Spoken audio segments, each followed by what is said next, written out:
Get ready for the dictation. Dictation will start in 5 seconds.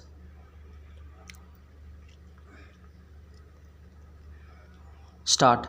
One of the requirements for heavier than air flying machines is a structure that combines strength with lightweight. This is true for birds as well as planes. Birds have many physical features besides wings that work together to enable them to fly. They need lightweight, streamlined, rigid structures for flight. The four forces of flight, weight, lift, drag, and thrust, affect the flight of birds. The shape of a bird's wing is important for producing lift. The increased speed over a curved, larger wing area creates a longer path of air. This means the air is moving more quickly over the top surface of the wing, reducing air pressure on the top of the wing and creating lift. Also, the angle of the wing deflects air downwards, causing a reaction force in the opposite direction and creating lift. Larger wings produce greater lift than smaller wings. So, smaller winged birds and planes need to fly faster to maintain the same lift as those with larger wings. Wing loading tells you how fast a bird or plane must fly to be able to maintain lift. A smaller wing loading number means the bird plane can fly more slowly while still maintaining lift and is more maneuverable. When a bird is gliding, it doesn't have to do any work.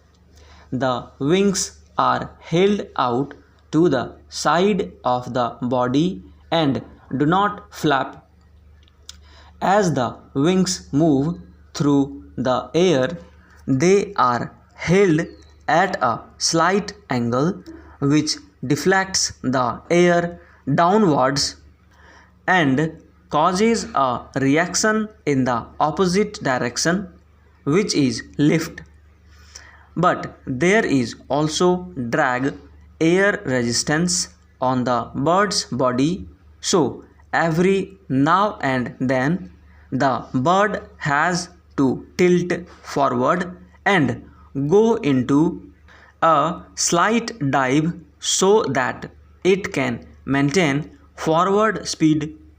Soaring flight is a special kind of glide in which the bird flies in a rising air current called a thermal. Because the air is rising, the bird can maintain its height relative to the ground.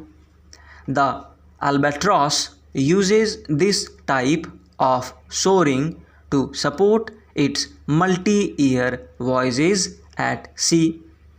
Birds' wings flap with an up and down motion. This propels them forward. The entire wingspan has to be at the right angle of attack, which means the wings have to twist and do so automatically with each downward stroke to keep aligned with the direction of travel. A bird's wing produces lift and thrust during the downstroke. The air is deflected downwards and also to the rear. The bird reduces its angle of attack and partially folds its wings on the upward stroke so that it passes through the air with the least possible resistance.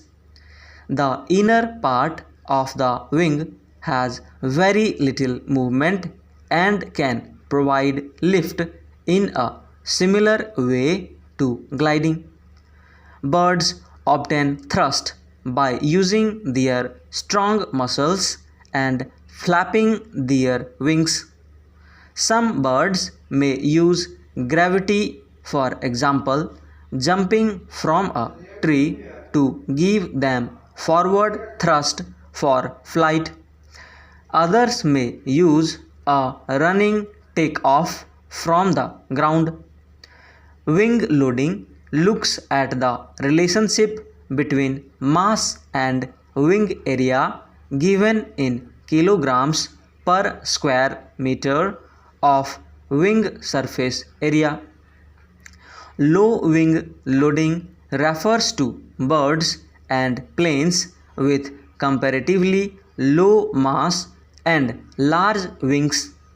They can take off and land at comparatively slow speeds and are good for gliding or slow flying. They are also more efficient because less thrust is needed to keep them flying. Flyers with high wing loading have comparatively large mass and smaller wings. A heavily loaded wing is more suited for higher speed flight because smaller wings offer less drag. Flight will also be smoother because the smaller wing is less affected by turbulence. Wing aspect ratio compares the length of a wing with the width.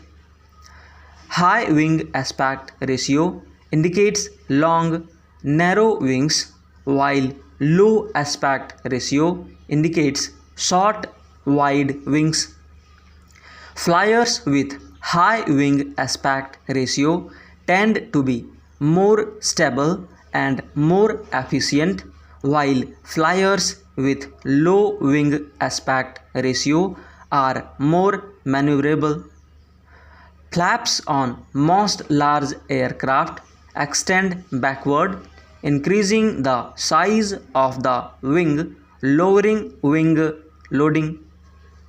This gives extra lift and drag, allowing the plane to remain airborne at a lower speed and to descend without gaining speed. Flaps also hinge downward, increasing the camber angle of the wing, which increases the lift and drag of the wing as well. They are used during landing and often, at least partially, during takeoff as well. During flight, the flaps are retracted for fast and efficient flying. The smaller wing reduces drag for increased speed and fuel efficiency. The increased speed produces lift, so the extended wing is no longer necessary. Falcon and swing wing bomber ability to tuck in their wings to reduce drag and increase speed. Stop.